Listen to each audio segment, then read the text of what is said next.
is one of the most prolific in British criminal history. He quite literally killed for company. I ask you to start filming from the feet slowly up to the head. And you go sit pan. Bloody hell, don't you ever watch movies? You must see thousands of movies. You must know what it's like. They're training chimpanzees at Cape Canaveral to operate a camera. Anybody can do it. Batteries would run out. That's why the camera went up the creek. Okay, fair enough. If you think you know how to use it, all you do is point it down and you press the button. What are you doing switching the bloody thing on? The hair in the back of my neck stand up. Dennis Andrew Nilsen. Dennis Andrew Nilsen, described as a civil servant, aged 37, was charged with murder. Come along to clear out some drains in Cranley Gardens. And when he arrived, he found what he thought were body parts.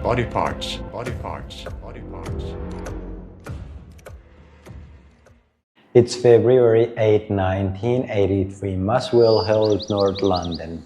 It was a cold morning, the kind where you could see your breath in the air. The streets of Cranley Garden were quiet, ordinary, almost peaceful. People were rushing off to work, kids were heading to school, buses roared down the road. Life carried on as usual. Nothing suggested that this neighborhood was about to be shaken by one of the most disrupting discoveries in British history.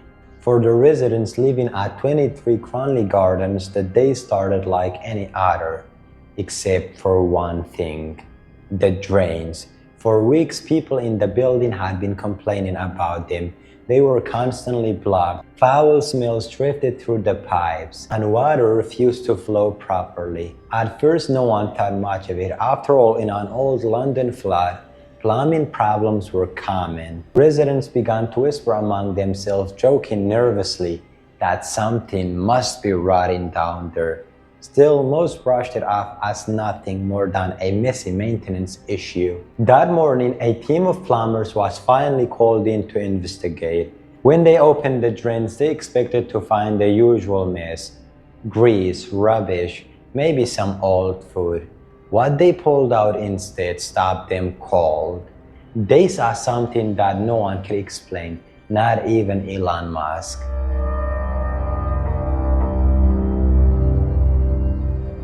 The plumbers didn't waste time. They contacted the authorities immediately. By evening, a few officers arrived and traced the blockage to the top floor, flat 23D, the home of a man named Dennis Nilsen. Nilsen wasn't a stranger to the building. He was 37 years old, always polite, well-spoken. Neighbors described him as the quiet type, the one who kept to himself, but never caused trouble. He lived alone aside from his loyal dog. Nothing about him screamed danger. To the people who passed him on the stairs, he was just another ordinary neighbor. At 37 years old, Nilsen didn't look like the kind of guy who would make headlines. He was not married, he had no children. He lived alone with his loyal dog, a border collie named Bleep. By day, he worked as a civil servant at a job center, helping people find work. His colleagues described him as intelligent, well-spoken, sometimes aloof, but reliable.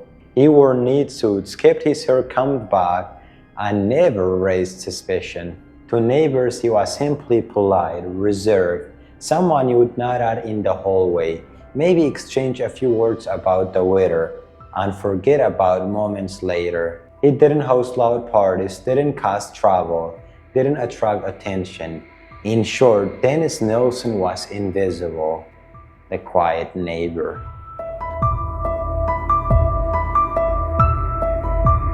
When police knocked on his door that evening, he answered calmly. He wasn't defensive, he wasn't even surprised. The officers told him about what they had found in the drains. He paused, then sighed. His response chilled them to the bone. Since you have been honest with me, I will be honest with you. It's a long story, it goes back long ago. The officers were stunned. This wasn't a denial, it wasn't a protest. It was a confession, spoken plainly, almost with relief.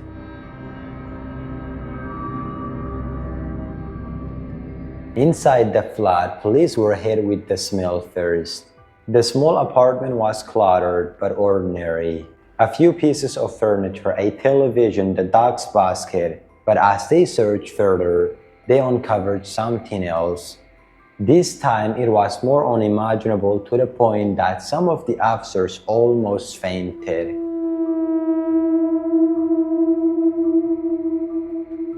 The truth was out. It could no longer be denied. Dennis Nilsen had been killing for years, and all that stuff they found in the drains were human remains. Nilsen targeted young men, many of them homeless or runaways, or those he met at train stations or bars. He lured them back to his home with promises of alcohol, a place to stay for the night, or food.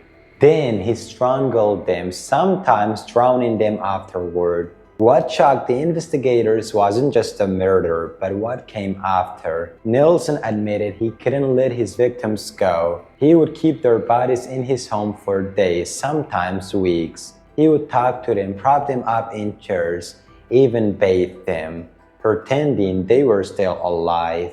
When the bodies began to decompose, he dismembered them. At his previous flat in North London, he burned them in his backyard. But here at Cranley Gardens, he tried something else, flushing them down the drains. And that mistake is what finally exposed him.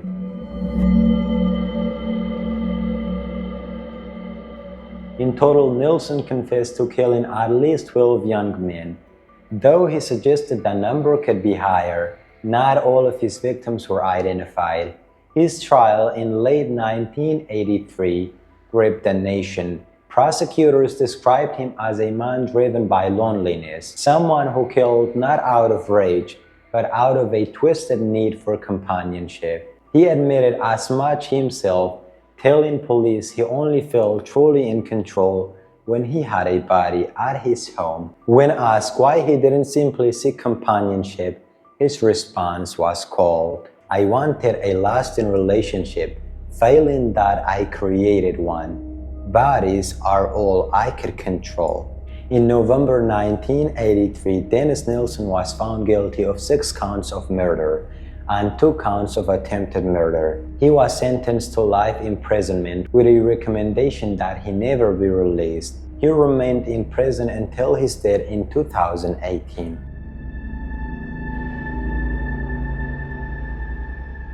For the people of Cranley Gardens, sterilization was devastating. They had lived next to him, passed him on the stairs, exchanged polite hellos. Some even remembered him offering to fix things around the building or chatting about his dog.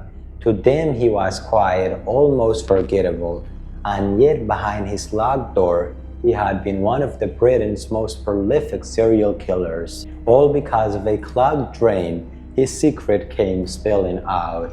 Literally, a discovery that proved even the most ordinary neighbor can hide the darkest of truths. So if you think Dennis Nilsen would forever be remembered as the quiet neighbor, don't forget to give me a thumbs up.